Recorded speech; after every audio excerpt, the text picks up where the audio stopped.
So today we welcome Orit Halpern and Jeffrey Kirkwood, who join us for a conversation on the models, infrastructures, and histories of financial markets and computational capitalism. So how we do it today is we start with like a 20-minute input from Orit Halpern, and then we have like the chance to have like a 10-minute discussion, and then we go over to your talk, Jeffrey, and yeah, we'll have another 20 minutes and 10-minute discussion, and then we conclude with a shared discussion afterwards. And yeah, in the end, we also welcome you to have like conversations at the bar afterwards. Yes, and for those of you who are here for the first time today, Loops is an event series that takes place every Thursday evening here in our studio. It is a collaborative initiative of the Berlin University Alliance, A New Practice, which is the research platform of the MA Design and Computation between Berlin University of Arts and Technical University Berlin. So I'm happy to welcome and introduce Orit Halpern, who is Leithurst Professor and Chair of Digital Cultures at TU Dresden. And her work bridges the history of science, computing, and cybernetics with design. And those of you who are interested to dive in deeper, there is a new book that came out in 2020 together with Robert Mitchell, Smartness Mandate. I don't have to mention it. Yeah, and she has also published in Critical Inquiry, Grey Room, and eFlex, amongst others, and the latest eFlex article will also be the topic of today's talk. So without further ado, I hand it over to you. Okay, thank you so much. Thank you, Anna, Lars, everyone for inviting me. Thanks for coming here on this beautiful evening.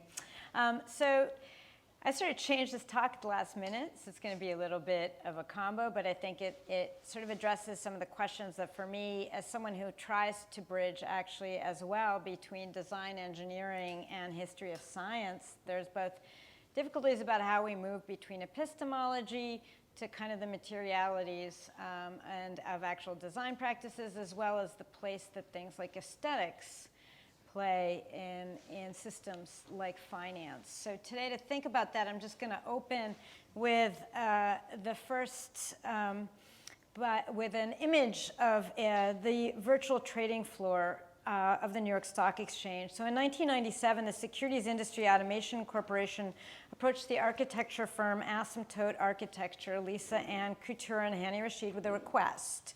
They wished the firm to create a virtual trading floor, a model representation of the New York Stock Exchange that would recreate the space of the exchange in the virtual world. And I'm opening with this because it kind of elucidates the struggles designers have with trying to understand the new forms of epistemology, but also the new, like how we know the world and represent it, that in certain ways financialization and computerization both incurred, but also it demonstrates and perhaps allows us to reflexively think about some of our own assumptions about how we think about intelligence, human agency, decision making when we're producing interfaces. So when they started this project, in interviews about the project, Couture and Rashid recall researching images of past trading floors in New York and Chicago. So this is the New York Stock Exchange in like the very early 80s. Despite the early introduction of digital technology, you can see there's computers here into the functioning of the market. Trading was still a physical act that took place on the floor as late as the 1980s. Wall Street was a place, even an actual building, where the exchange existed. As they recalled, and I quote, you could tell how the stock market was performing just by looking at the space, either by the amount of paper and garbage on the floor near each of these stalls, or how fast people were moving and where they were congregated. There was kind of a physical mapping that happened of market activity. Exchanges were places the human sensorium and physically could actually apprehend. But since the 1960s, and particularly post-1970s, the NYSE and virtually all other virtual financial exchanges became digital, and therefore the physical and humanly visible markers of market activity disappeared. So the rise of things such as derivative pricing equations that I'm going to talk about later, the rise of the dot-coms, and the democratization of trading through electronic trading platforms like Charles Schwab created exponential increases that drove the kind of transformation of the market from something that people could like physically hand off little tickers and like actually do to something that had to be computerized, culminating in the early 80 and 1983, the introduction of the Bloomberg terminal, which you see here. Incidentally, you can see the old image. This is the marketing picture from Bloomberg of their terminal, and you can see like the old exchange back there, and then there's a help. I don't know. Anyway, we can theorize this image for a while, but anyway, so this is what a contemporary trading desk looks like in most financial firms in our present, and they cost a vast amount of money just to get a subscription to this, cost tens of thousands of dollars. So as a result, the older floors of exchanges and trading posts were being phased out in the name of this sort of system. Human, speed and apprehension and cognition couldn't keep up with market speed. But the New York Stock Exchange is on Wall Street. It's a legendary site for imagining economy.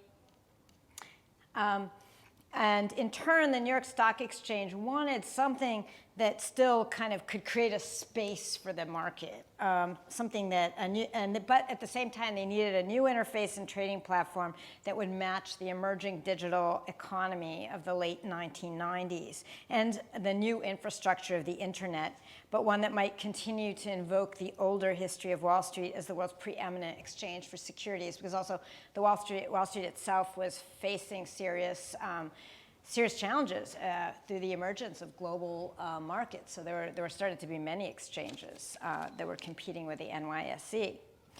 As a result, as one watches, so these are mock-ups that they tried to make of the market, and you can see they tried to keep the older idea of trading posts. Maybe you don't see so well, but they're sort of like numbers and tickers kind of moving up and down. They're trying to show somehow the velocity, but still kind of keep a spatial aesthetic. And here's another kind of mock-up that they did for the exchange. And there's a lot more I could say, because these are also, Asymptote is kind of known as a kind of pioneer in digital architecture, or whatever we might call it, not because they used digital tools, which had been in use for a while in architectural and design practices, but because they actually imagined like fully digital environments. Like, what would it be to be in an immersive, interactive environment?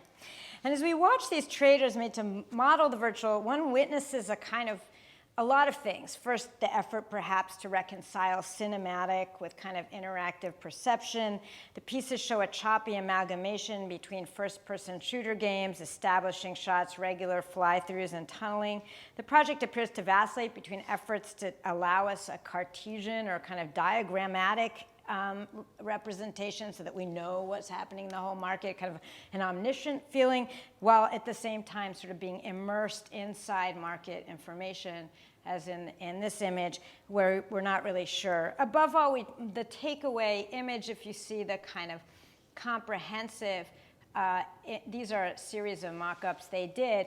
And the only human beings, by the way, that ever show up in these are actually people in the CNN video cast. So there's a really interesting question about where the human actor and who the user would even be in these kind of representations of the market. But more than anything, these things are very failed. Actually, the system kind of never worked and wasn't really used. And they demonstrate sort of a series of different visions of kind of human relationships to the market, both as either an omniscient kind of power, but also, more than anything, they started to indicate an idea of kind of all of us being networked in attentively and maybe through our cognitions into a kind of market that organizes our perceptions and our comprehension of the world. So the market as a kind of immersive medium within which we live and we inhabit. So ultimately, we're seeing kind of a transformation. And so the question that we might ask is, what exactly was Asymptote trying to show with these images? Are these models a struggle to give the concept of the market as processor of information a form? But what were they trying to show? What was being modeled in these simulations? Was it how humans make decisions, how information flows in the market? For the designers themselves, they fell not to inspiration from the stories of the New York Stock Exchange, but they argued that for them the market was like the garden of earthly delights, a vast kind of machine of like spewing energy and then sort of excess, and that's how they actually described it.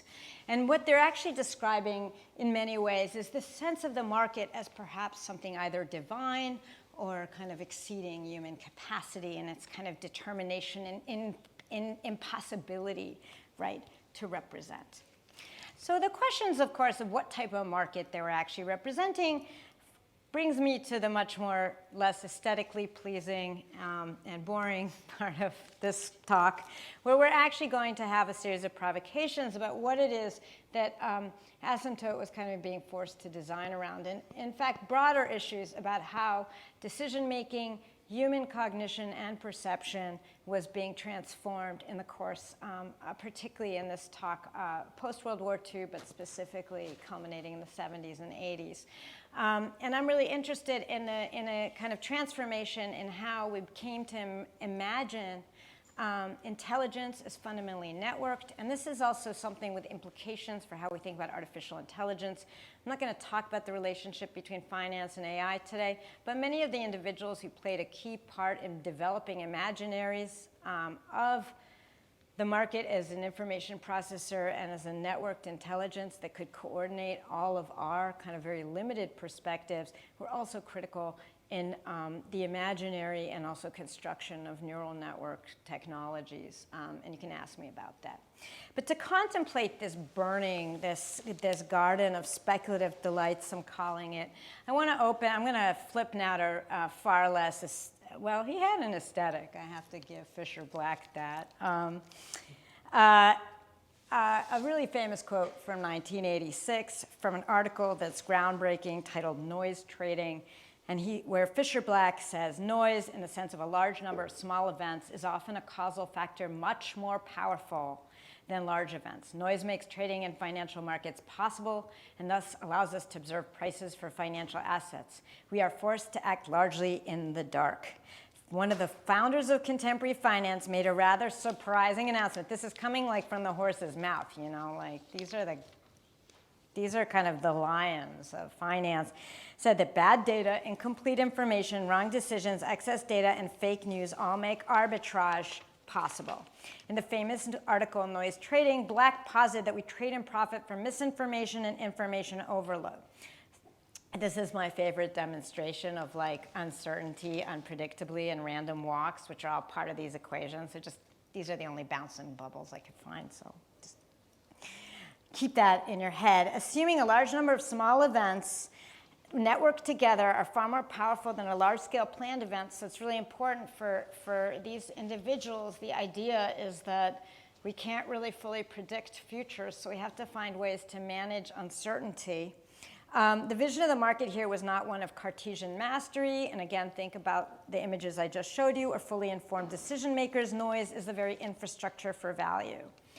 So noise comes to equal value. Of course, in an age of meme-driven speculation, you know, energy-burning cryptocurrencies, NFTs, such a statement, and democratized options trading, such a statement might seem like common sense.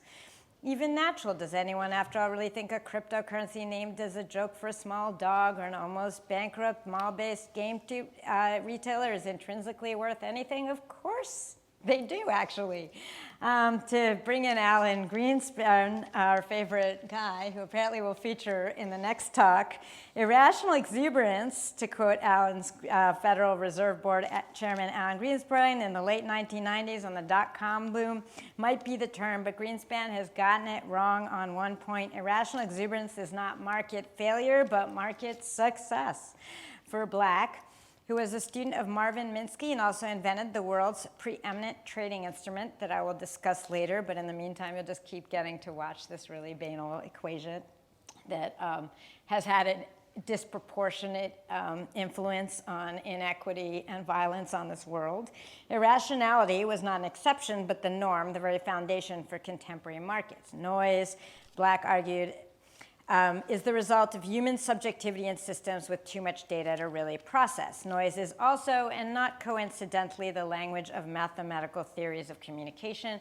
So there's a longer history you can ask me, dating from cybernetics and from the rise of the communication sciences behind this kind of economic thinking. And the idea that we are all networked together and make collective decisions within frameworks of self-organizing systems that cannot be perfectly regulated or guided is ubiquitous today, and of course integrated into our smartphone trading apps and social networks.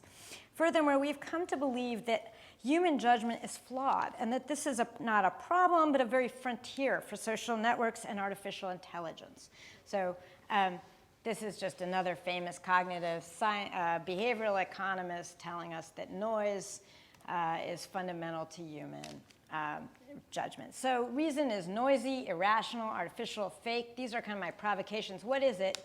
How have we come to see human reason as fundamentally flawed, and that this is not a problem? So people have thought human beings are kind of subjective and can often be irrational, but there were periods where people are like, that's a problem.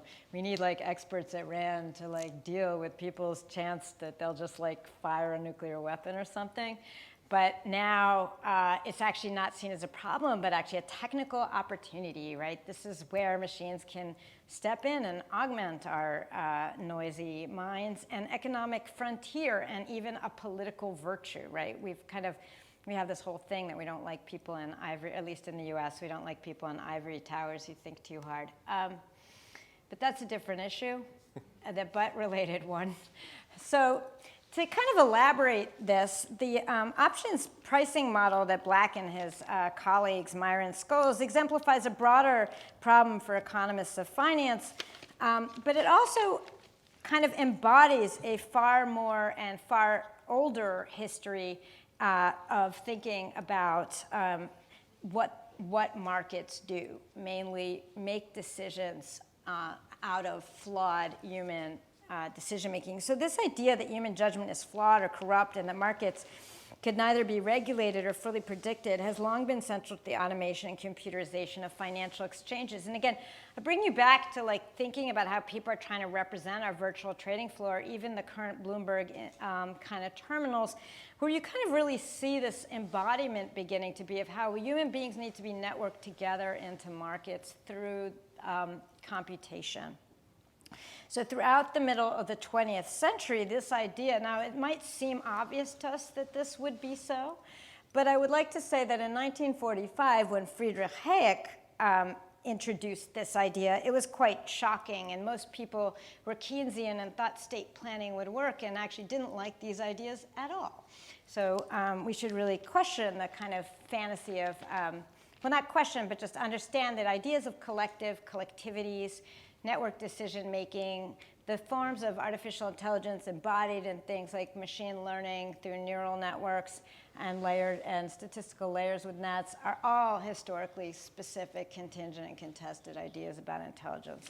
And one of the founding places where this sort of emerged was, of course, in neoliberal thought. So already in 1945, Friedrich Hayek, and this is kind of the next thing I want you just keep these little quotes in your head, wrote that the problem of a rational economic order is a problem of knowledge never known in its entirety.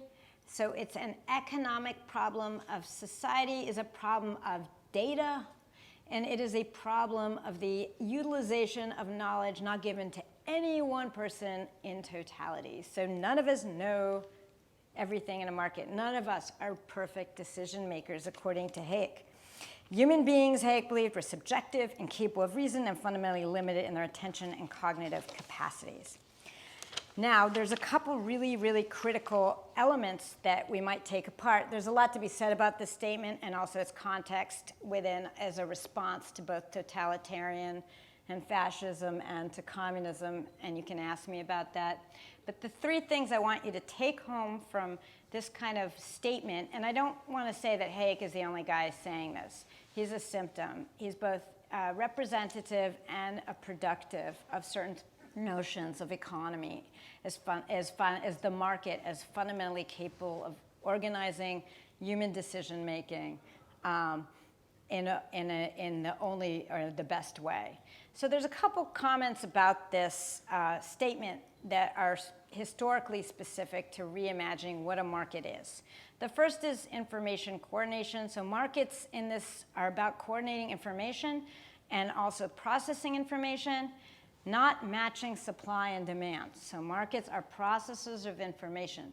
There's been a long history since maybe the 30s where markets started to be kind of switched into ideas of information, but it culminates in this post-war period and maybe finds its technological realization only in the 1970s.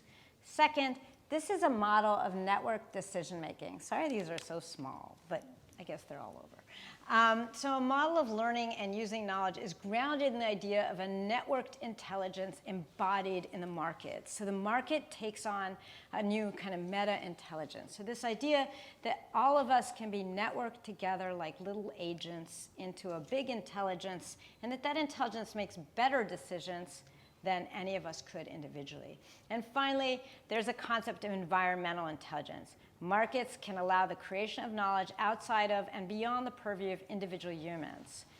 Notion of cognition and decision-making that's dispersed into the world and possessed by entities outside of the human. So this is an idea of both markets and in many ways machines that we continue to assess, that like artificial intelligence or the market can possess or know, right, databases and data sets of knowledge that are way beyond any one individual's capacity. So this brings us to a certain question then. So we're all subjective, we don't know anything, we're bad decision makers, we need to be networked in markets, so how would you then price the future? Like how would you actually make decisions? How do you automate human decision making in some sense? So though it's been traditionally very difficult, which brings us back to this equation, and I'm going to kind of end on this and have us think about it. That it's traditionally been difficult for traders to determine how much the option to purchase an asset or stock should cost. Up until the 70s, it was widely assumed that the value of an option to buy a stock, like something in the future, would somehow be related to the expected rate of return from the underlying stock itself, which in turn would be a function of the health and profitability of the company that issued the stock. So in my favorite example of real estate, which usually underpins most derivative pricing crises, I used to think like there's some relationship between the quality of that house, the place it's made, and the price of the house, right? But this understanding not only presumes that we could objectively measure the value, but also models that the model represents, abstracts something from out there in the real world, right? That there's really a use value to that thing in the future. In 1973, however, Black and his colleagues, Myron Skoll and Robert Merton, introduced this pricing option model in order to provide a new way for relating options prices to the future. What made this model unique in the history of finance was that it completely detached the price of an option from any expectation about the likely value of the underlying asset at a maturity date. Now, this is pretty amazing, and I don't know if that's clear, but basically they're like, look, we don't actually know what things are worth, and we don't actually know what they'll be worth in the future, because after all, remember, you're ignorant and kind of like ridiculously subjective, stuck in this market. So instead of worrying about actually predicting the future, why don't you just focus on what you can know, which is mainly the volatility over the stock. So Black Scholes figured out that if options cannot be correctly priced, and mispricing, that is misinformation, must therefore be essential to the operation of market, it also meant that traders, not even in principle, could be rational and decide. So they have to basically, so what can they do?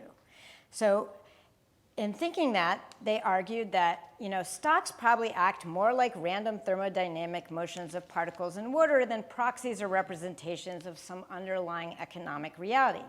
The market's full of noise, and the agents or traders within it cannot know the relationship between the price of the security and the real value of the underlying asset. However, if you realize the limits of our knowledge, they can focus on what they can know, namely how a single stock price varies over time and how that variation relates to the price variations of other stocks. So you basically kind of set a time, see kind of a norm around which the prices move, compare it to other ones, and now you can start betting. Okay? Their innovation was to posit that in order to price an option, one needed only to take the current price and price changes of the asset and figure out the complete distribution of their share pricing.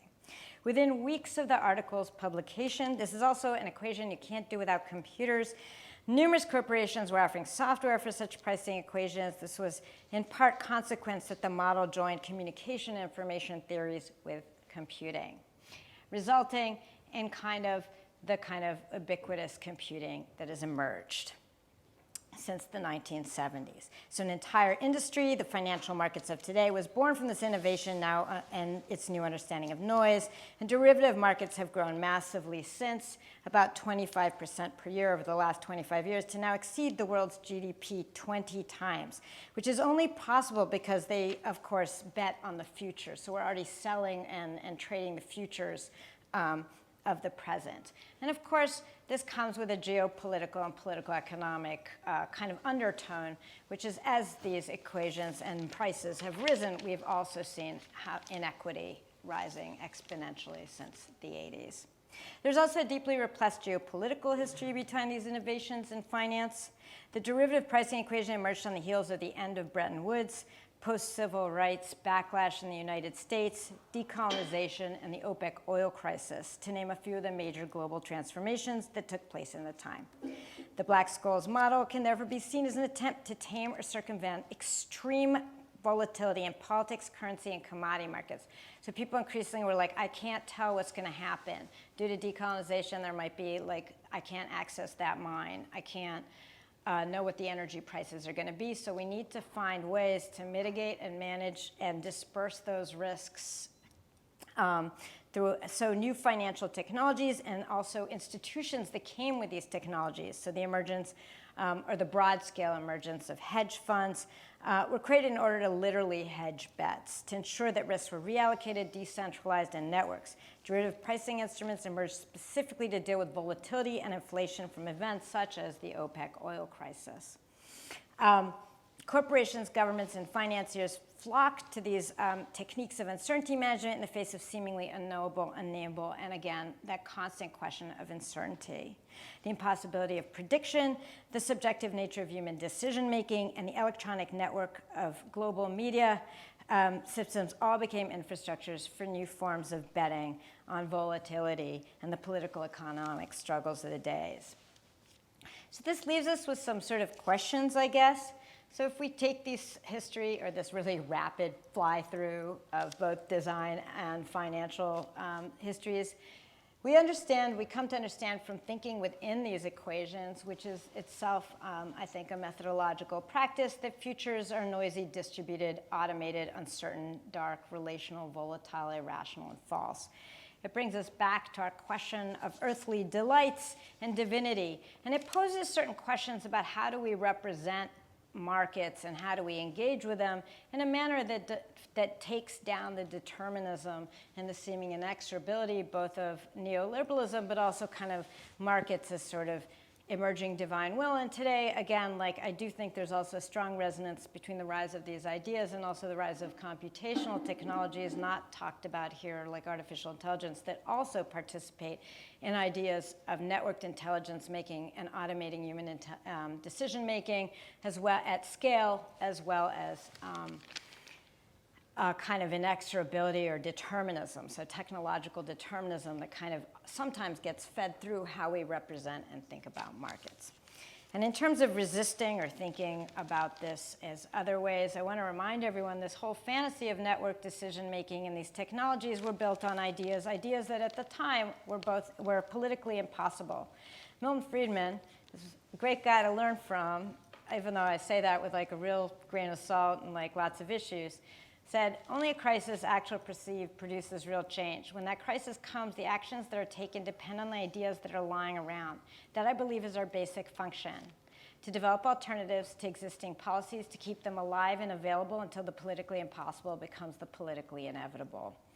That's been the kind of story since 1945 that has made kind of the politically impossible thought of network decision-making politically inevitable, and we have to think about countermeasures to that.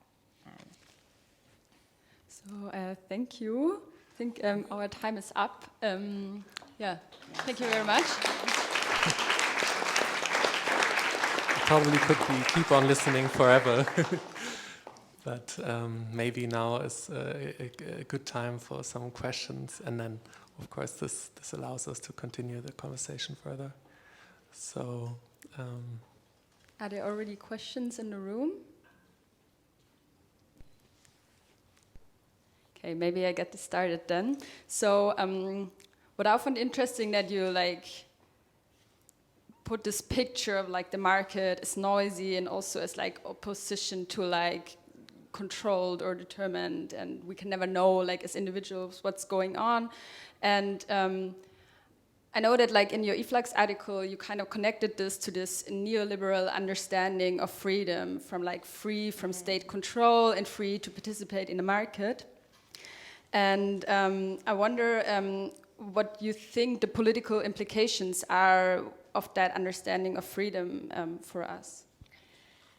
Well, to be really historically specific about it, these ideas, both about the inadequacy of human agents, of the liberal subject really, and human agency, came in the wake of civil rights passage.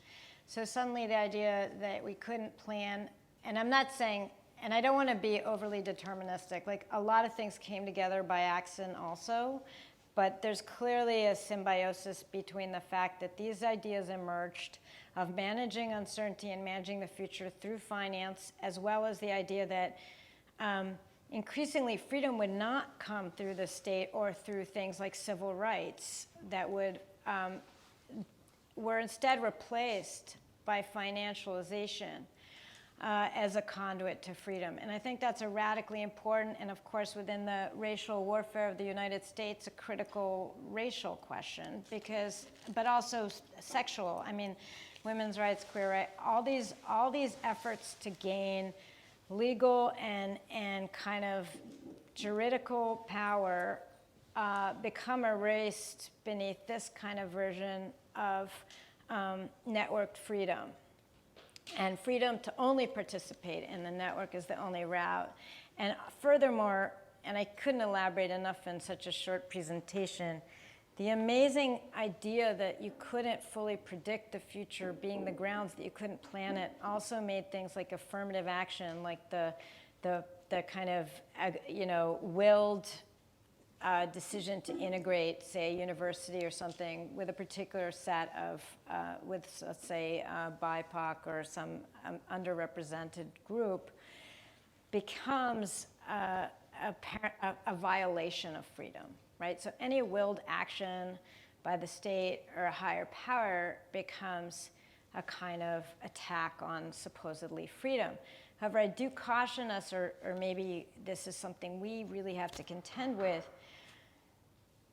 Today, we of course have, there are many good reasons also to not love nation states, so I'm not gonna like sing just the praises, but we are contending with what it means to live inside a world where we really do believe that bottom-up collectivities are the best way to deal with its issues, and we have largely abandoned struggles for things like civil rights. At least I can say in the United States, but I see a lot of it all over the place. And certainly for us in like design and create, like, I think there's a lot of conceptualization of collectivity, and so we have to really think now really critically what it means to have a progressive collectivity, and how we think collectivities relate to some of these older questions, like in a positive way. Like, I'm not also against that. I understand the kind of brilliance of neoliberal thinking, but maybe its timeliness in kind of producing different ideas of political action in different places we act, but also in negating and fundamentally operationalizing, certain racist, sexist, et cetera, regimes, because it denies certain routes to empowerment or citizenship or things like that. Thank you. Hi, I was wondering how much depth is ingrained. I'm not sure if I'm saying it right. Depth, yeah, like Depth. Like is ingrained in the design of this market, especially to produce like forced labor, like in these neoliberal societies. Like, what is your point of view about that? I'm afraid maybe I don't understand the question. Like, are you asking about like neo-extractionism or like how, I don't know, like I come from Latin America and depth is like crucial to living. Like, debt. Depth, yeah. That's Okay, sorry. For a minute I heard depth and I was which also actually, having looked at mining, would also fit.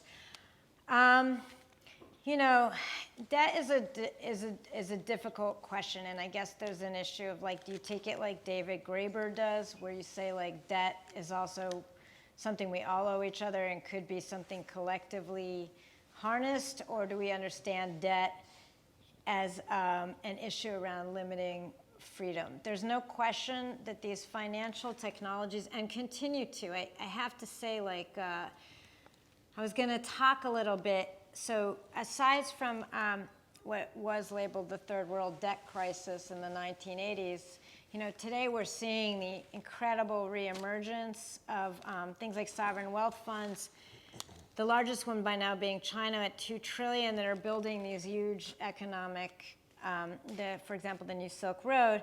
And this kind of maybe it complicates some of our ideas about the relationship between the state and debt, but there's no question that debt has been, a major operator in actually creating geopolitical control. Like for the Americans in the 70s in Latin America, and the 80s in Latin America, and now for the Chinese in places like, in Sri Lanka's port is a classic case study where they basically couldn't repay the debt, and China took it and took a concession for 100 years. So it's a geopolitical strategy.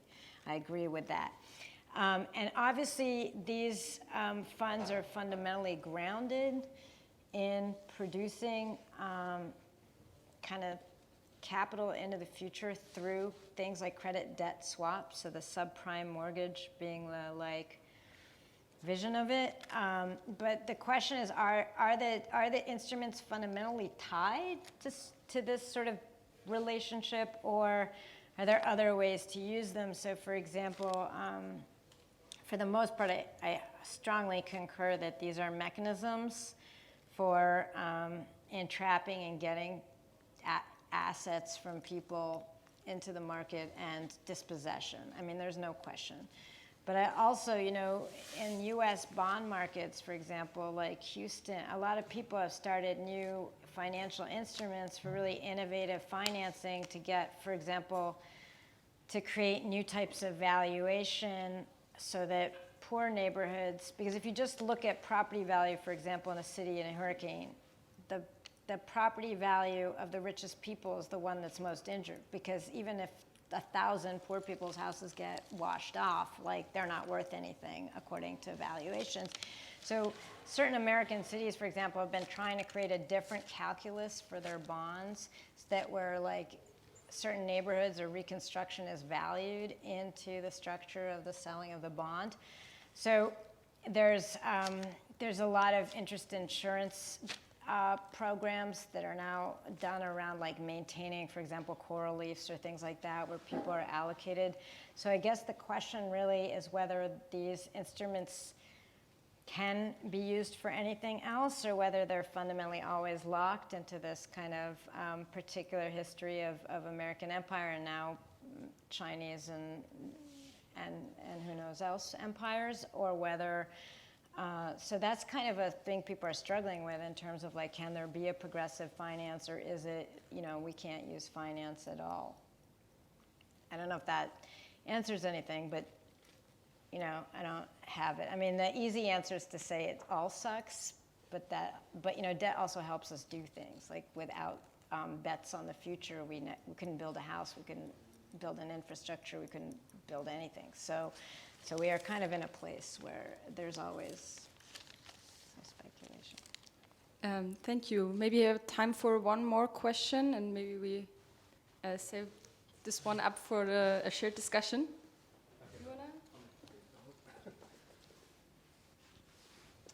Yeah, I was just wondering what your take was on this this notion of divinity that you mentioned of the markets.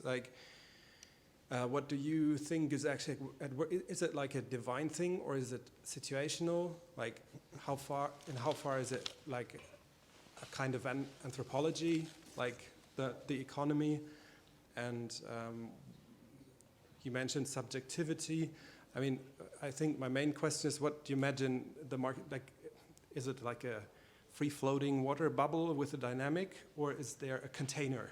I don't know, what kind of, like maybe the underlying rules are the same, but the shape of the whole thing, I mean, that might be a different aspect. Loose thoughts. Yeah. No, I mean, you guys are all asking like the real questions, right? Like, can ideas of debt be used otherwise? Can we imagine markets?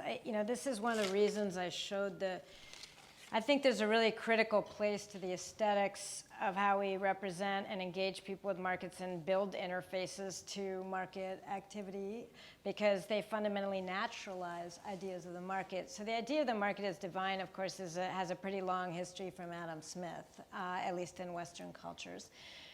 So one of our questions is, how is that? So one of our probably ambitions, if we're concerned with market action, is finding aesthetic strategies to disrupt that kind of ongoing faith in the divine place of the market. And to raise the kind of questions that hopefully at least I brought up, not answered, which is how our markets, fundamentally one, how is value produced? And where do we cite value, right? Like I can value poor people's houses too. There's a question of where value is produced. And then secondly, there's a historical specificity to economy. And different economies are different. They have different values. They have different structures. Keynesianism is not neoliberalism. And so it's important for us to be like, look, these this form of a market and this fantasy of the market is specific to the post-70s. And it has particular relations to our contemporary technologies. And it not only funds them and supports them through venture capital and all the other things that these new institutions helped produce, like hedge funds, and private equity and stuff like that, but also that there's a feedback loop that kind of reinforces, that the technology both is, reflects and refracts, right? It's money. And then also enforces certain things. And for us, I guess, as aesthetically engaged people, like it's for us to be thinking like what strategies would disrupt or help us reimagine what we have, and recognize its historical specificity too, that not at every moment did we think humans made decisions like this through markets or networks. So I don't know if that helps. Thank you so much. Of course, there will also be time later on to ask questions.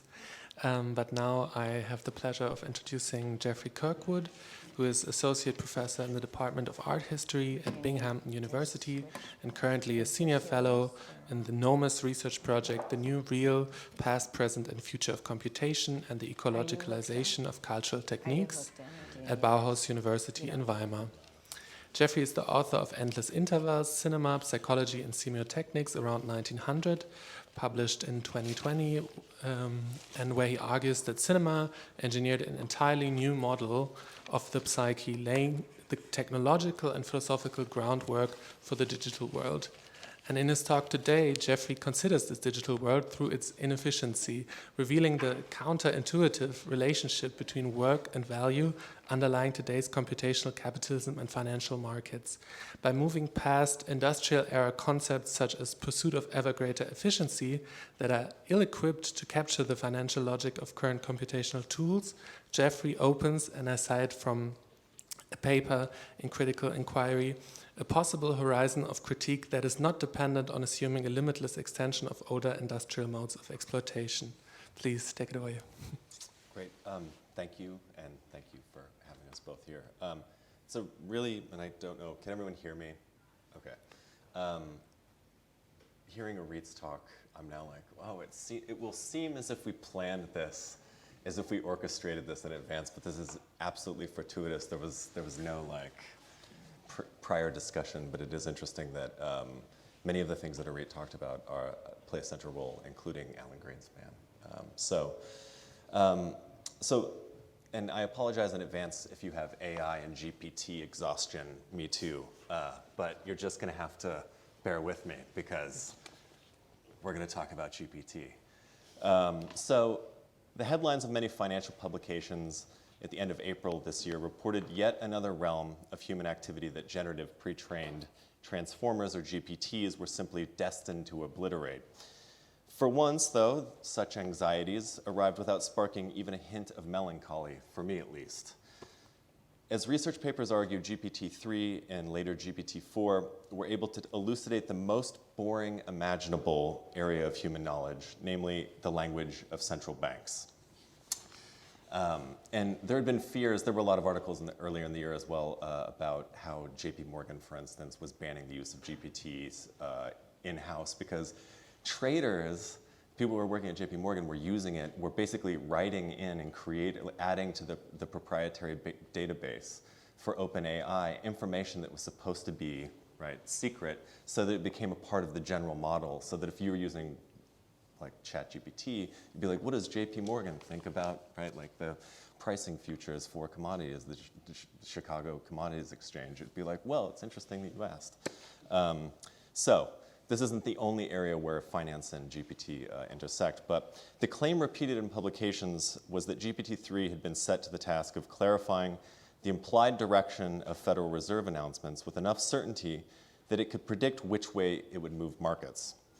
Unlike much of the hyperbole ChatGPT justified or otherwise, the news here was not about yet another encroachment into a sacred area of human activity. Instead of generating beautiful sonnets, passing the bar exam, or offering a 200 terabyte mathematical proof, the objective was to demystify a particularly arcane kind of language. And it did not aim to establish the meaning of the language in question outside of its translation into something immediately financially actionable. In a certain way, it literalized the tokenization that is a central process of large language models, tokenization being the process by which inputs are broken into smaller units that can be recombined. And it helps with computational resources, but we'll talk about that in greater detail in a second. And this includes the byte pairing encoding forms that are a core background to GPT-3 and have remained instrumental to natural language processing since its initial introduction, the famous 1994 paper by Phil Gage. It is a method that merges the most commonly occurring pairs into tokens that can help large language models, or LLMs, manage words that are infrequently occurring. We can see how tokenization works. For the purpose of compression here, the tokens are then used to create the context according to which inputs will be processed using parallelized attention mechanisms. So in GPTs, the attention mechanism, we'll talk about this more in a second, are parallelized and parallelized, and this process of tokenization is essential for breaking down the inputs, but more on this in a second. So beyond an accident of terminology, linguistic tokens, as they're used in machine learning, do indeed capture the character of an imperfectly fungible currency. They establish an equivalence between non-identical terms whose relationship and therefore value, to Orit's talk, and therefore value is established through multiple layers of exchange or transformation, as is the case with GPTs. What makes the case of the Federal Reserve speech so interesting as a machine learning problem is that by design, neither the meaning of the language nor its effect on the markets can be established in advance. So this question of futures that Orit was talking about is already implied in this problem. If it works properly, no one gets an advantage in the market. However, there are inefficiencies in any mechanism of exchange, whether a machine learning architecture or a free market exchange, and these can be exploited. In both cases, what appears to happen is a form of something like arbitrage. This, I would contend, is not a coincidence. But why the Fed? So beginning at the end of the 1980s and continuing until the bust of the dot-com bubble, American financial journalists benefited from a great gift. Chairman of the Federal Reserve, Alan Greenspan. It was a wild period. During this time, Greenspan's gnomic, opaque, syntactically Gordian statement served as an interpretive Rubik's Cube for the entire financial establishment, which made sport of conflicting divinations. To avoid saying what everyone was thinking, namely, what the hell is Greenspan saying, Greenspan was treated like some magical neoliberal oracle riddling American monetary policy to the near impossible outcome of low inflation and high growth, so basically the opposite of what we're experiencing right now. In a 2007 speech, after his highly criticized tenure as Fed chair, Greenspan acknowledged to a group of business executives the semiotic abyss of the Fed speak or green speak he initiated, saying, and this quote is mind-blowing to me that he would admit this in public. What tends to happen is your syntax collapses. All of a sudden you're mumbling. It often works. I created a new language, which we now call Fed speak. Unless you're an expert at it, you can't tell that I didn't say anything. Ignoring the troubling glibness of these remarks, the objective he outlined is a weird one: to create a coherent field of signifiers without a definable meaning. To avoid swaying the market with what he was saying, he opted for saying, or in this case, mumbling, nothing. An example of a favorite Greenspan banger came from his 2005 response to the U.S. House Financial Services Committee. Oops, is this right? Okay. Where he said, risk takers have been encouraged by a perceived increase in economic stability to reach out to more distant time horizons. But long periods of relative stability often engender unrealistic expectations of its permanence, and at times may lead to financial excess and economic stress. The quote does something really important with respect to its construction of time. It simultaneously indicates an implied future that will make sense of the comment and totally severs itself from any direct relationship to that temporality. There is a future of undefinable scale into which the actions of the Fed are projected without any notion of what those actions might actually be. It's a totally synchronic, empty signifier, much like what all machine learning encoding does to human language. If one were to say figure out what the horizon was or what excess meant with a reasonable level of probability, there would certainly be a lot of money in it, which is of course why a significant part of the financial machine learning sentiment analysis industry has been put to the task of mapping the semantic terrain of Fed speak, which is by no means limited to the 1990s boom. We could call this situation, perversely, the revenge of humanism.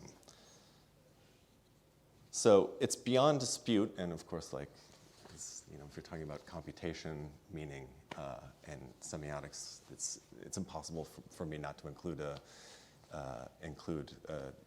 there is no software quote, but it's beyond dispute that, as Kittler wrote, all code operations, blah, blah, blah, come down to absolutely local string manipulations, that is, I'm afraid, to signifiers of voltage differences, right? So the relationship between the symbolic is always determined by the alternations that occur at the level of the material mechanism, right? Fine. In a linear view of the relationship between hardware and the symbolic, that's definitely true. But if we could say that times have changed a bit and that the exponential proliferation of semiotic differences generated within transformation layers now drive voltage differences, whose purpose is to pattern, package, and create more differences, even sometimes at the expense of meaning, as is the case, even at the expense of meaning, as is the case with machine-readable text, diffusion images, sentiment analysis, and of course, the much-loathed cryptocurrencies.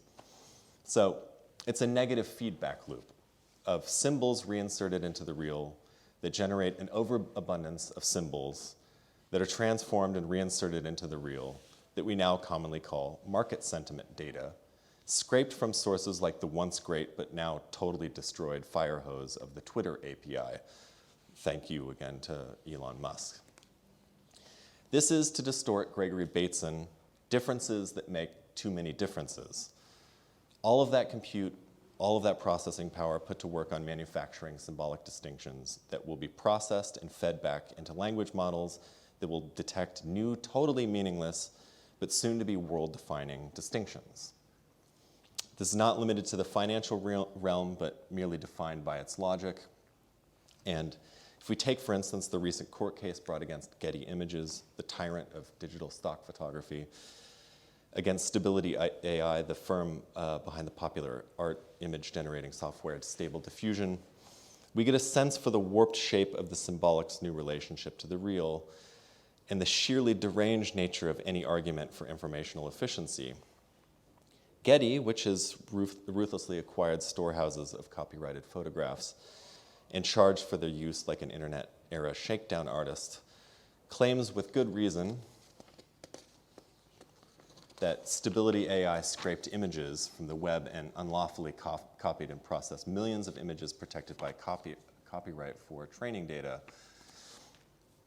And when you look at some of the images that Stable Diffusion generates, it's hard to argue that they didn't infringe on copyright from Getty images. This ghoulish image, for instance, which could best be described as members of hacker group Anonymous time traveled to Paris in 1968 to take a black and white photo for a 4chan meme ridiculing leftists, is without referent. As sophisticated theorists of digital images, we know that there are really no reference in photographs, as did Wilhelm Flusser, who already in the era of emulsion photography claimed that there is no such thing as naive, non-conceptual photography. A photograph is an image of concepts. The operations of the photographic apparatus produce a semiotic unity, a shape that is recognizable as standing in for something. We call this a concept. But what are the concepts here beyond pure signifiers for the recombinations of partial patterns produced through deep learning neural nets at CompVis at the LMU? What are we seeing, or what we are seeing is the symbolic representation of the symbolic reinserted into the real, and creepily, I might add. In such context, the question becomes urgent about what efficiency relation the real and the symbolic could possibly have under conditions of universal financialized computation.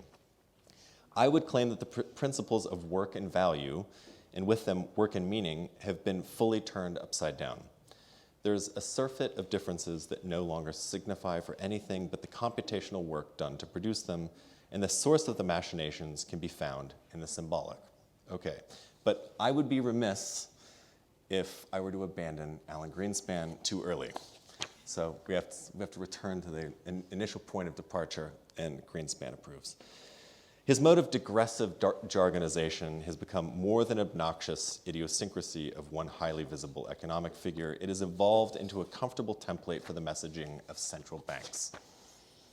Fedspeak is now the linguistic currency of global monetary policy. When Jerome Powell or Christine Lagarde or Haruhiko Kuroda issue direction about the conditions under which they may or may not intend to stop quantitative easing, wait for further data, or God help us deem inflation transitory, the message must be decrypted from Fedspeak. What Fedspeak does then, in essence, is applies the principles of the market to language by creating a probabilistic field of uncertainty designed to thwart prediction. Much like the free market policies of the 80s and the 90s from which it emerged, Fedspeak gives the impression of a democratically unbiased ambivalence where a neoliberal and rational agent is free to make uncoerced decisions about what sense the nonsense has. But if we know one thing about the supposed efficient markets hypothesis, is first recovered from the random walk theory in Jules Renaud in the heyday of statistical positivism in the late 1800s, even though it was actually named in 1905 by Carl Pearson, who was a rabid, hateful eugenicist. There are all these weird histories that end up intersecting, particularly at the beginning of the 20th century. If there's one thing that we know, it's that there is no such thing as an efficient market or a rational agent. The efficiency of markets is perhaps their most profitable, the inefficiency of markets is perhaps their most profitable aspect, as it creates opportunities for what is known as arbitrage. And as a side note, Louis Bachelier around 1900, there's this entire history about efficient markets, Brownian motion, and statistical regularities that emerges around 1900 that's deeply related to the stochastic models that are used for machine learning. So as Orit already mentioned, right, you have all of these deeply interwoven histories about probability theory, finance, neural mapping that all start to emerge at the beginning and the middle of the 20th century. But to arbitrage for a second, as a practice broadly defined, arbitrage is simply the exploitation of price difference between multiple markets.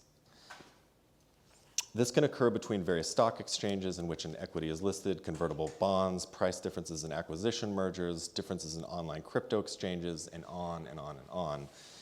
The concept is almost as old as currency itself, and a frequent area of study within numismatics and classical economy. Xenophon, probably an unexpected slide for everyone, Xenophon, for instance, already commented with respect to Nicophon's law of silver coinage of 375 BC that Athenian owls or tetradrachm, the silver coinage of the state at the period, would sometimes become worth more than their initial value, and there were centralized efforts to regulate those, and especially foreigners, who sought to profit from this fact. One might even argue that the only way to ever turn a profit in a supposedly efficient market is to find the lie of its efficiency. This is obviously where a computation comes in. The entire stock market is now a giant computer-mediated arbitrage machine. This has taken so many forms that I can only describe a few here, but precisely under the banner of the principle of market efficiency, high-frequency trading firms, for instance, starting in the mid-2000s, quietly learned to exploit and even manufacture discrepancies between the various exchanges on which equities and commodities were electronically traded. Fragmentation of the market through various electronic exchanges and the SEC's passage of the Regulation National Market System created the opportunity for experts in material communications technologies to capitalize on tiny differences in the price of an asset. In 2009, okay, things were slower in 2009, so that took a moment. I mean, latency is the question here, so this is actually, I planned this. In 2009, under conditions of total secrecy, enterprising latency-reducing mavericks, or one could say cheats, Dan Spivey and James Barksdale even engineered a tunnel path for dark fiber cable between the Chicago Mercantile Exchange servers directly to the NASDAQ servers in Carteret, New Jersey, that shaved an industry-destroying 1.6 milliseconds off the previous round-trip transmission standard that had followed cables defined by the old railroad system. The jump they thus gave to traders using their route allowed a select set of high-paying spread network customers to execute on market moves before they were represented elsewhere, right? During the period of algo or higher frequency trading that followed, small players like Maven and Getco, which you've probably never heard of, got a leg up on slow-moving behemoths like Goldman Sachs.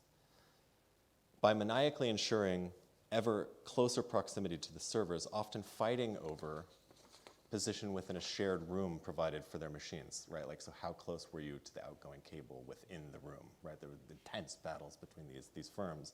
These tactics are generally referred to as front-running, and front-running became a popular term in media primarily due to the 2021 meme stock run-up when there was the accusation about Citadel and Melvin Capital is basically front-running the market by using data streams from Robinhood in order to basically conduct arbitrage. So that the market maker and the hedge fund that was funding it was basically getting a preferential position within the market. It's a super gray area that's been intentionally created by the SEC. One could say intentionally created by the SEC. But in any case, this story, right, the story of this dark cable running, of front-running Melvin Capital, Getco, all of these small algo players, is fabulously, part of it is narrativized in Michael Lewis's 2014 book, Flash Boys, which is great.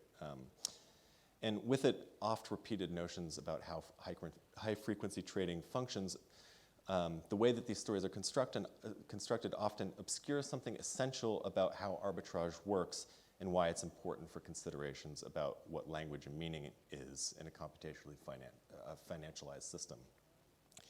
Like any good blockbuster, these stories are always about speed. Yet arbitrage and its function as a source of value generation is not actually about being fast, for however these stories are constructed. It's about recognizing difference where there is the structural expectation of equivalence. This is something that both Jeffrey Poitras and Gail Rogers have variously noted about the conflation of arbitrage with the much loved to hate term speculation, which is different. And already Boethius define it as a supreme abstract knowledge that cannot be achieved merely through empirical observation. As Poitras notes, already by 1638, Giovanni Domenico Peri had already identified a distinction between speculation on future exchange rate movements and the arbitrio concept of arbitrage. The profits, and this is the quote from Peri, the profits from exchange dealings originate in price differences and not in time, with profits turning to losses if re-exchange is unfavorable.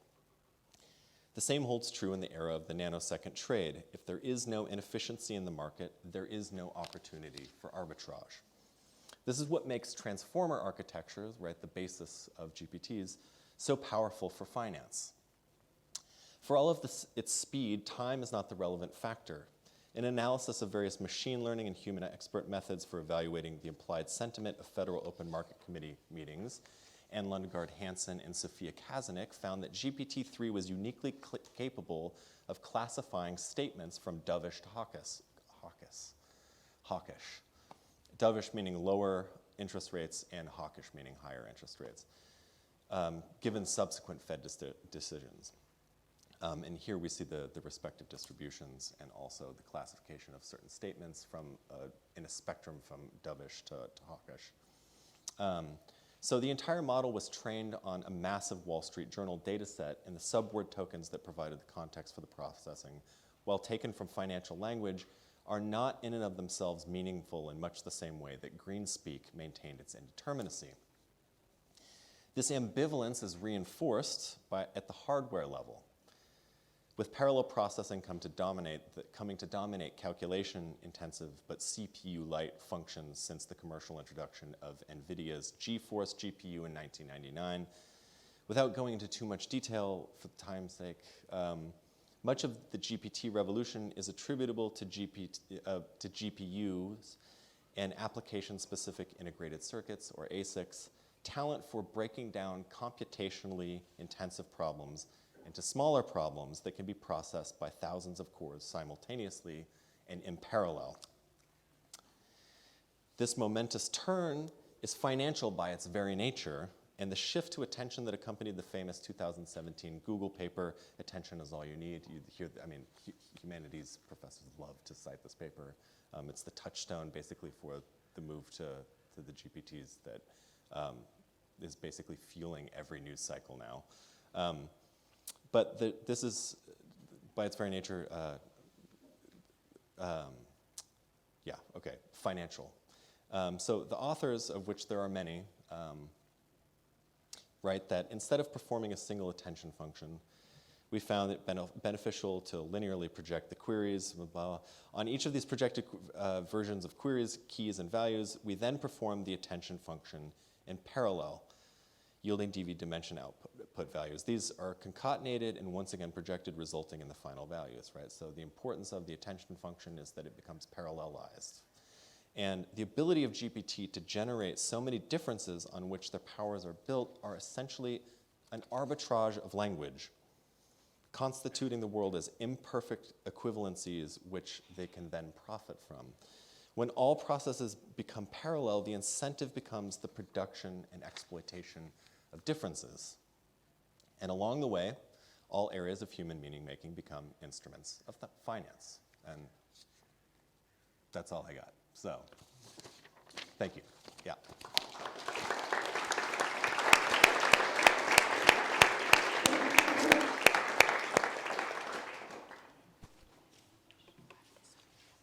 Thank you very much. So I think now is the time again to ask questions. I didn't share this. I will take a little bit more time, maybe see if any of you have a question right away.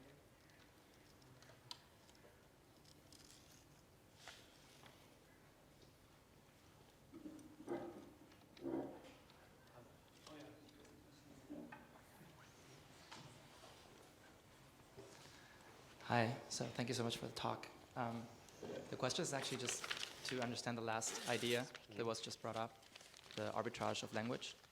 And you mentioned a few parallels between arbitrage in the markets and how false equivalences exist in language as well, in the represented language models. And I just wanted to ask whether you could repeat the last idea a little bit because it was a bit too fast for me to follow. Yeah. So the idea is that basically, so FedSpeak works is great. Is like the perfect example for a machine learning model like GPT because basically.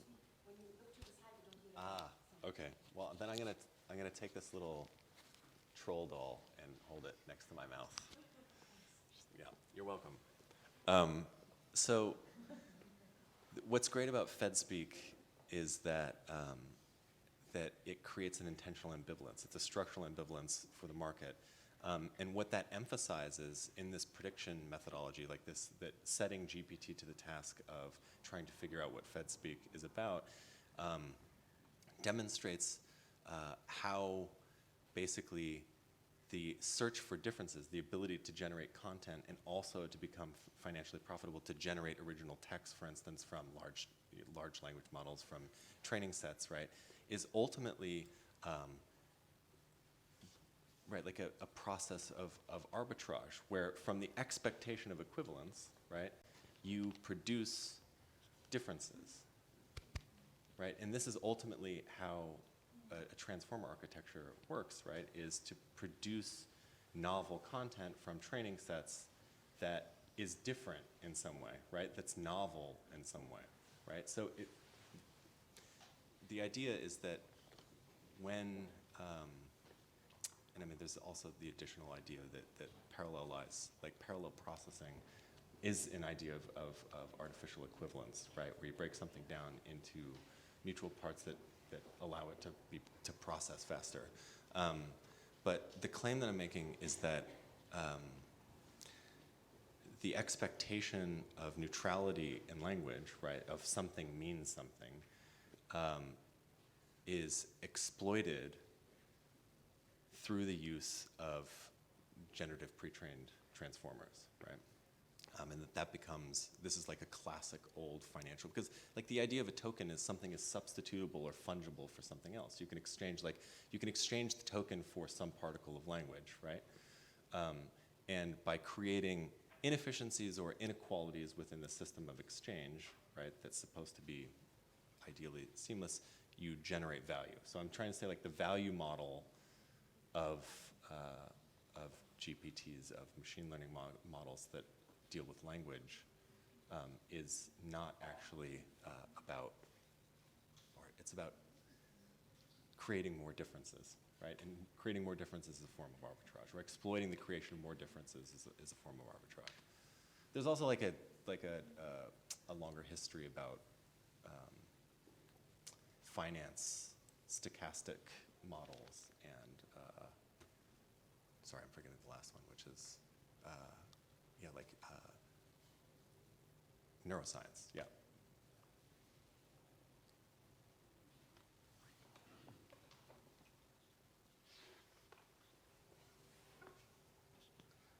I have a question because I'm, in some parts, obviously not familiar with kind of the terms language, but from what I take away, I have this image in my mind, maybe the kind of signal-noise ratio in different research areas that I took away. It's like, what happens a lot is like you have maybe a very weak signal somewhere that you might not be able to detect, and you increase the sensitivity of your system, you amplify whatever is there. There's a lot of noise happening through that process, and it becomes increasingly hard to still decipher like a very complicated Fourier analysis or whatever. And it kind of has two effects, that maybe you are able to detect signals that you wouldn't otherwise through these new methods, but you also create a lot of noise through which it might become harder and harder to detect signals that were all along, they're all along and obvious, and then the whole thing just becomes a big pile of noise that you need very specialized tools to still make any sense out of. And then the question is like, what, for me, like, who does this include, exclude, who's still able to make sense of anything and the kind of meaning and value this system generates, like for whom? To whom is it meaningful? Like, I cannot participate in this in a large-scale, meaningful way. I feel at least. And well, you could, but you would be called, like in this 1986 Fisher-Black paper on noise, he would call you a noise trader, right? So you are the production of noise, right? There are information traders and there are noise traders, right? Yeah. So there is an implied hierarchy in all of this, which is that information traders are always institutional, right? You could say, for instance, like the Goldman Sachs is the information trader because it has the signal processing capabilities, right, of detecting the information from the noise ultimately, right, and can profit then from the introduction of noisy agents, right, who don't have information. So in a lot of cases, like if you think about the GameStop run-up or the AMC GameStop run-up, the meme stocks, right? Like most of the big beneficiaries of that in 2021 weren't the small diamond hands. Do you know what I mean? Like the people were like, I forget all the terminology now, like all the Reddit terminology that was like YOLO's hodling, all this, hold on to your. It's hodl. Hodl,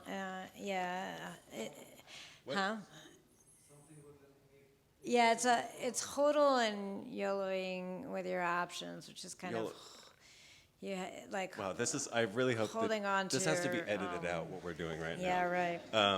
I just remember diamond hands. In any case, those people did not profit, right? Like they're when you do the retrospective on all of the noise traders that entered the market at that point, it was always, even if Melvin Capital went bankrupt, right?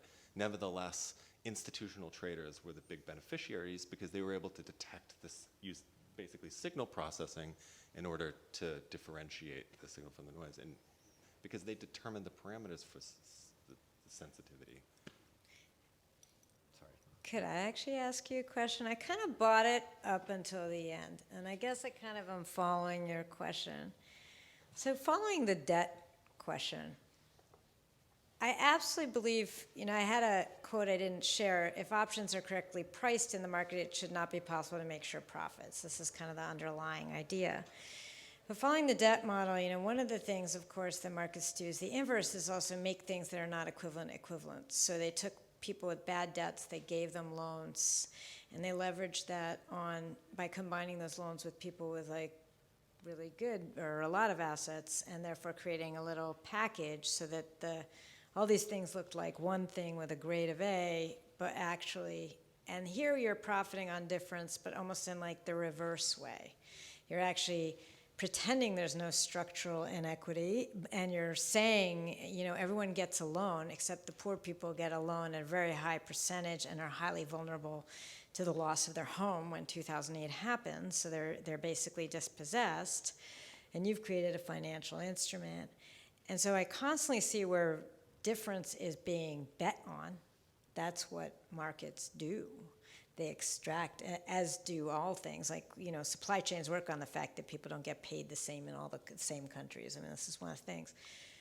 But then I was less sure at your final turn about just the propagation of difference from within the system, and then how then do some people still end up with money and some not? And how does that jive? I got asked about my own talk by a group of people about central banks are really powerful now, monetism's like hardcore. Certain people are deciding what the policy is and the inflation rate will be, and certain people definitely have like the right information, if we will, if we follow those graphs I showed you of inequity, right? So clearly someone is knowing how to play this, but in certain ways they seem to be evading the kind of automation of ChatGPT or whatever. They're kind of, so I'm just kind of trying to still get through the final moment. And then what would you say to that? What would you say to these structural issues? Because for me, everything I talked about was ideology. Like it's an ideology of a network market. I don't know if it maps one-to-one on the actual operations of artificial intelligence or the market. Do you know what I'm saying? So like, I'm wondering like, what would you say to that, both to current kind of infrastructures and also like this kind of inverse production or erasure of difference in the name of extraction, really? Yeah, I mean, that's, I take the point. I think that probably my response to that is that it's always about producing the illusion of equivalence, right? Like that's like the idea of fungibility is an ideology, right? It's something that in material terms isn't possible. It requires that there be a structural, philosophical, conceptual space in which you can treat things as, you can create a space of exchange, right? And that is by its very nature ideology. I think that this weird thing that's happening in transformer architectures that is deeply related to finance, right, is that the motive structure for the production of difference has been, right, is like finance has worked, and I think the reason why this 2007 history about digging the tunnel in order to shave 1.6 milliseconds off is really instructive, is because what they were trying to do is to create a material infrastructure for producing a difference in the market. And the symbolic, right, like they were trying to materially produce a difference that could be exploitable by smaller players with how small they were. So I think that what, I guess what I'm trying to highlight is that the very logic by which transformers work, right, and the value model that they create is one that is a part of the ideology of finance that you're diagnosing in your talk and in your work more generally. So I don't think that, I just think that there's like both there's a shared history and a shared logic for the production and exploitation of difference, and that, yeah. I mean, you could also say that time then becomes a factor if you're thinking about this debt idea where you, at two different times, right, you describe it as still being worth its original value and expect repayment with interest, right, on something that is clearly no longer, that everyone knew in advance wouldn't be worth what it was valued at initially. So, yeah.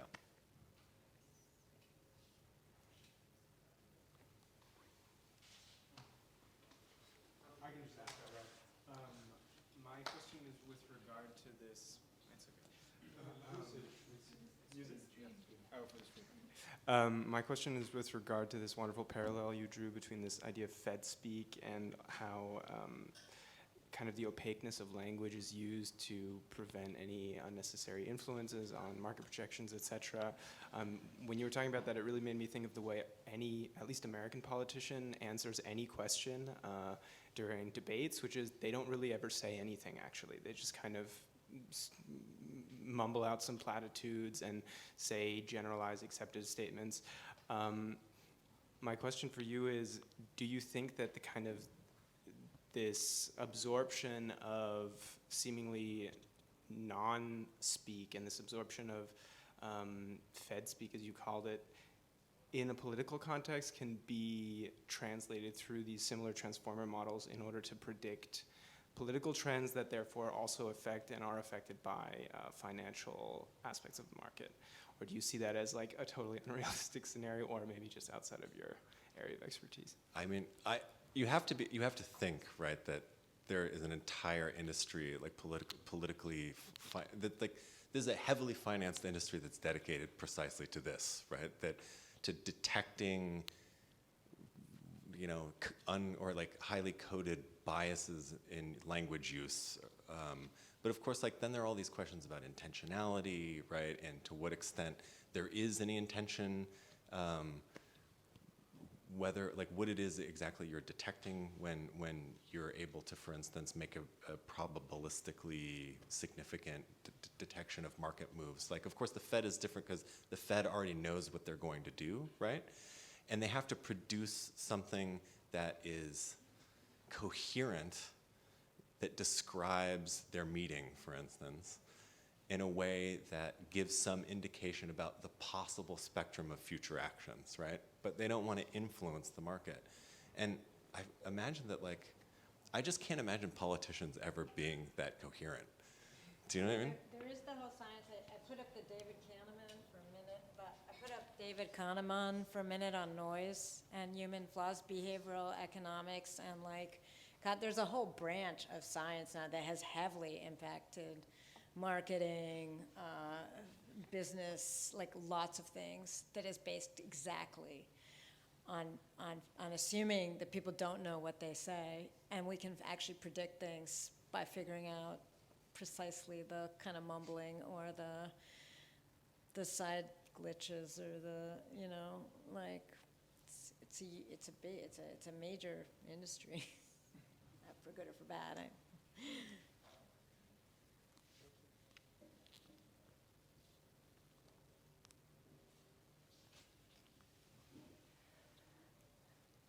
So maybe one last question. Does anyone still have a question?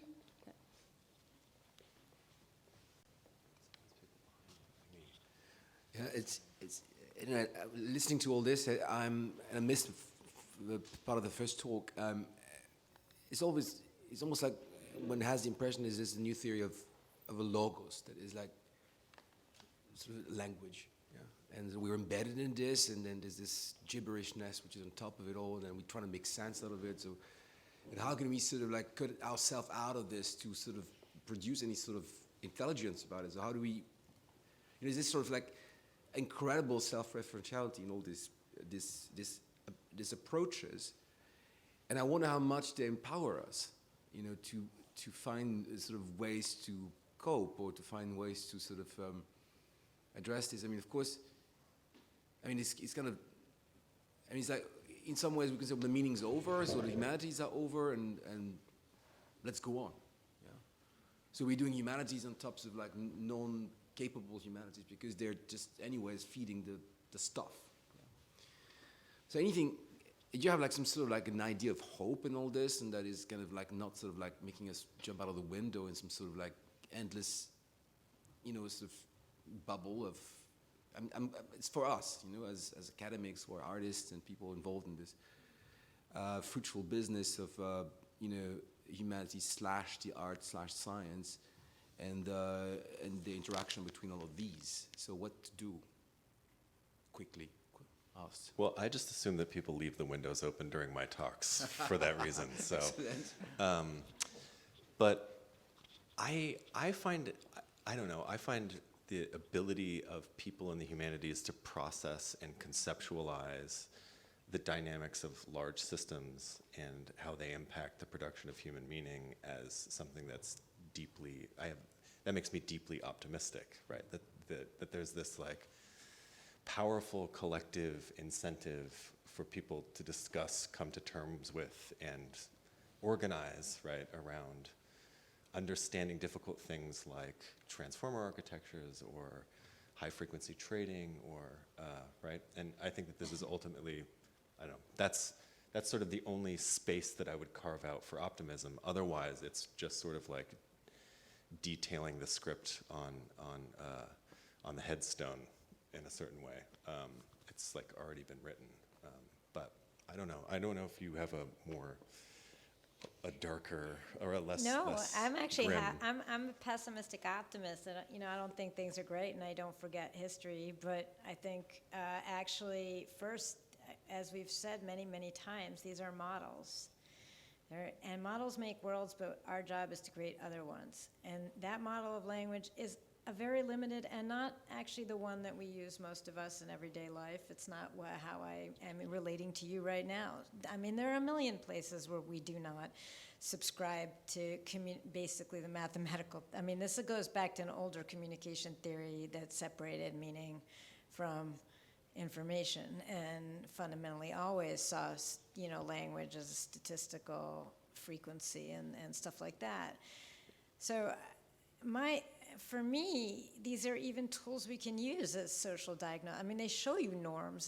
The first thing ChatGPT-4 shows you what's normative and most commonly shows up. You know, these are diagnostic. These can be mechanisms for for social analysis used reflexively and critically. And I leave you the final, I ended my talk with, like I said, I can't believe I'm ending on Milton Friedman, but I think he had a lesson that anyone can use in reverse, which is fundamentally, at times of crisis and catastrophe, people need ideas, and our job is to create ideas and to develop them and to maintain them until the politically impossible becomes the politically necessary. And that's what, like, again, a history tells you that nobody thought this was right or the right way to go about things, and people sat around for 70 years and fostered a certain mode of thinking. And so for me, there's great power, and also as a historian, using that history to remind us that our contemporary economies are contingent, contested, and situated, and can always be reimagined otherwise. And it's also really necessary to remember that, like, these are ideologies. So I don't need to believe, like, I know that this is language for a computer, and I know that people are gaming the market that way, but maybe it means that we have to think about regulation. Like, one of the most basic things, the example of the chord, when the computer was introduced to the market in the 60s, the hope of basically the hope of the NYSE and other markets was largely that computers follow rules, therefore we won't need regulation. And actually regulators bought it too. The SEC basically said, we're going to regulate lots of other things about the securities industry, but we're not going to regulate the hardware. Ergo, there's no regulation on the timing of the bet. If there was even a law passed that all bets within 1 millisecond were all counted the same, that system would end. It would become 10 times, it would end like high-speed trading as we know it. And it would fundamentally, structurally transform things. But that kind of law can't get passed if we don't, as sociologists, understand the structural feature of that. So there's tons, because there's also tons of opportunities for new politics. Like around regulating the timing of a bet, something nobody has yet seemed to think to do, but that could be our next movement. But so, I don't know. You're outlining a very precise. Could you just the microphone? Sorry, they're taping everything here.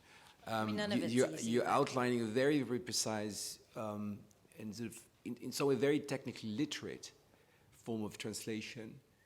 That is, I think, very inspiring in the sense that you'd have to know all these things to be able to sort of articulate them in ways that become politically sensitive or sensible for a larger group of people, and sort of enter the sort of the discussion, the discourse, in some ways that it becomes, as you said, unavoidable, but mostly just make them an object that you cannot avoid to discuss. So this translation, we're in charge of it, right? Yeah, that's I our think job. There's a huge politics in pedagogy.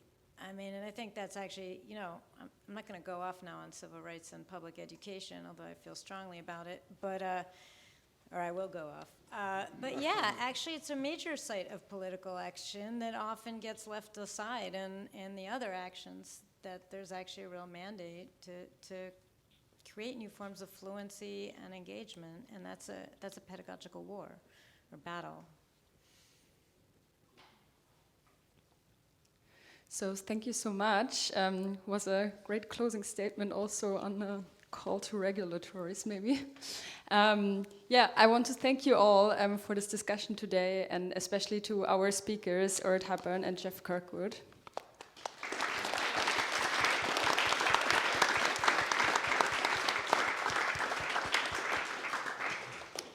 And I would also like to thank everyone who made this possible today, from setup to organization, and also the technical team from the streaming.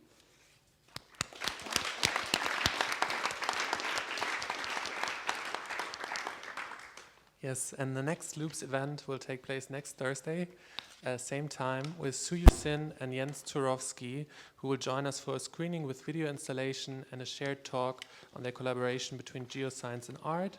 The works on display, frame of reference 1 and 2, are the result of fieldwork at the Taroko George site in Taiwan in collaboration with GFZ German Research Center for Geosciences and NCTU Disaster Prevention and Water Environment Research Center. And with this, I now get the chance to invite you all to the bar for a continuing of this conversation. Thank you.